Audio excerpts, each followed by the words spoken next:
So the CR-10 has these nice rods that stiffen it up dramatically, and the Artillery Sidewinder doesn't.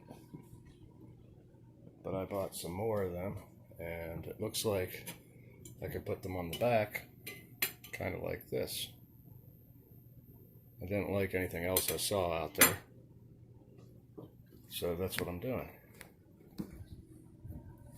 I will drill a spot right here to mount this flat bracket straight out that it'll connect to. So that's the flat part that comes with the kit. I just drilled some holes through there, used what I had, and bolted them in place. You could probably use parts from the kit. So this is the gist of it.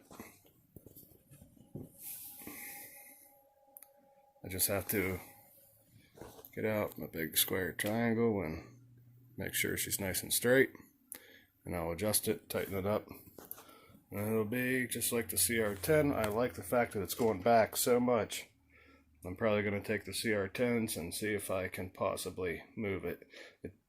I don't know, it doesn't quite look like it. Might not fit, but this will be great. This will make this thing really sturdy. I have it all squared up now, both sides. It fits right in there.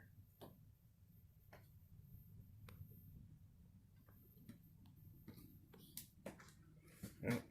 No more rocking around, thank goodness, because it sucked.